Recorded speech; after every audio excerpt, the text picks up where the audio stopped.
ang kanilang mga ari-arian na nagkakahalaga ng 12 billion peso na kaugnay sa korupsyon. Ang tanong natin dito, ito ba ay may katapusan o pinaiikot-ikot lamang tayo? Sa ating mga influencers na nandiyan dyan sa likod, at syempre sa mga panelists na kasama ko, gusto lang po nating makuha ang kanilang mga opinion or... Can I interrupt? Yeah, Mayor Mike Rama, baka po meron po kayong masasabi regarding this issue kasi pumapasok po ito na kailangan bigyan natin ng pagsusog o paglilinaw para sa pag-inawa po ng ating mga kababayan na nasa live po. Nanonood ng live. So, I won't and I will not be too much giving much on Saldico. Too much of bringing him to popularity list to become a hero or whatnot. Yung sinasabi mong paikot-ikot, I mean, these are all cheap narrative, cheap narration. Kahit papano, it cannot anymore be denied. Yvette, you are a lawyer, di ba nandiyan ka, Yvette? Yes po. Res ipsa locator. Let's all look back at the beginning. Kahit paano, patong-patong yan eh. Patong-patong. Ayaw ko na magiging broken records. You know, from whatever been already highlighted and solved national issues. Pumasok na hanggang ang dami ng hindi masusolve, sa totoo lang pinasok na itong mga sinasabi kong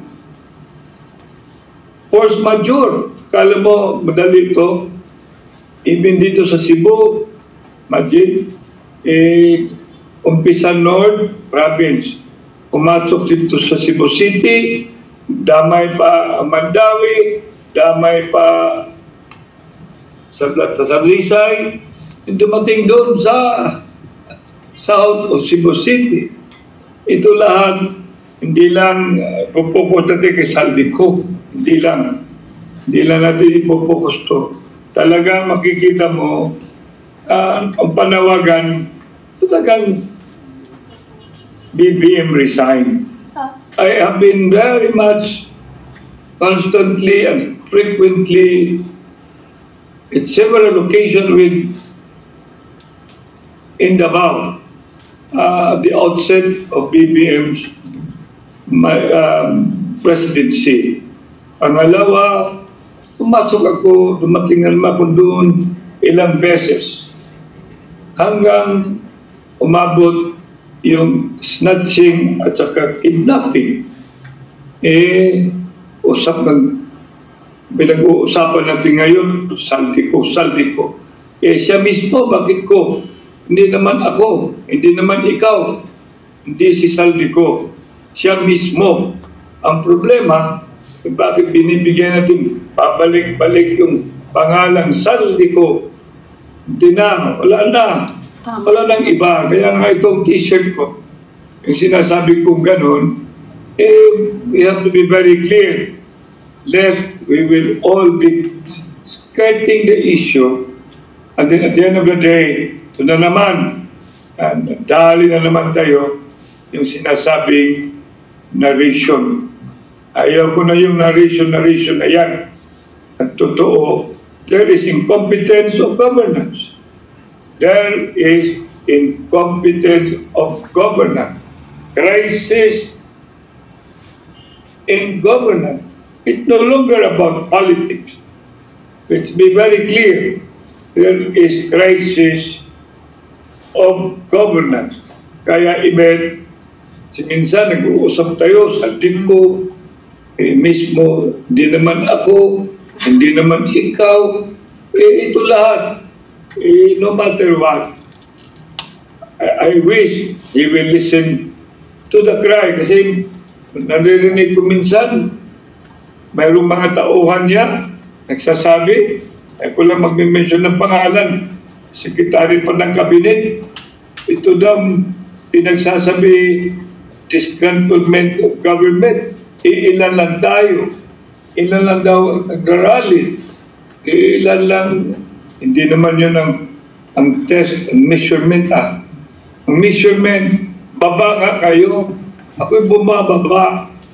Ako'y pumupunta ng 80 barangays, almost done. Wala namang sinasabing kung hindi. Pag tinatanong ko, Marcos Duterte, anong answer? Right away, Duterte.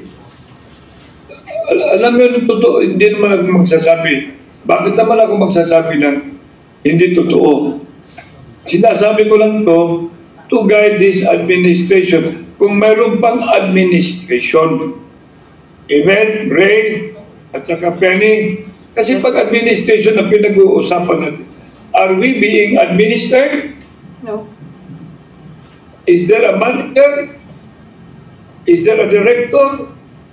Kasi I'm a personal manager in exposure. Pag sinasabi mong management, planning yan, organizing, directing, controlling, implementing, innovating, sustaining, and maintaining.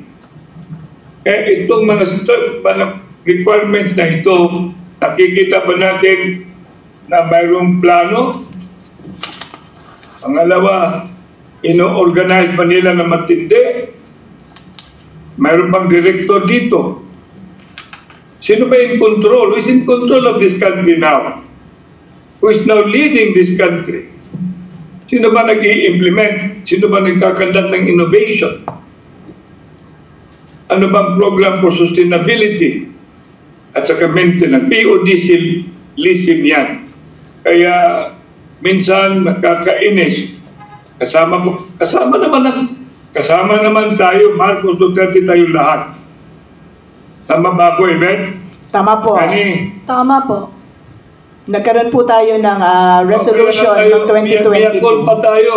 Miyakol pa tayo. Pero we have to say what is black and what is white.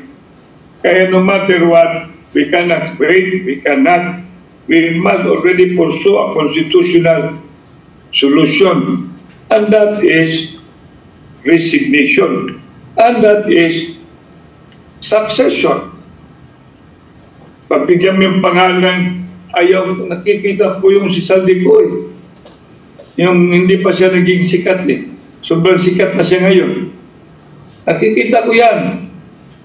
Kinukongratulate ko pa kaya in behalf of my pamangkin ko na Congressman Edurama. Diyan doon sa BGC Shangri-La. Di ko akalain na eventually magiging sikat na sikat siya. Kaya ako natatawa. Did not bring in this platform names at talagang until now, I don't want to say I doubt, but I am seeing things based on my experience. Huwag naman tayong i-skirt, i-drip towards bringing another facet, another picture, when the real issue is abominable corruption, criminality, fraud, is an order. And most of all, yung ginawa nila ni PRRD, that is really mockery of justice in the highest level. Kaya wala nang ibang solusyon. Wala na. Let him feel that really it hurts us for him to resign. But for me, so that we can see light at the end of the tunnel, DBM resign. Yes, thank you very much, Mayor. Thank you very much, Mayor Rama. Ang daming naliwanagan.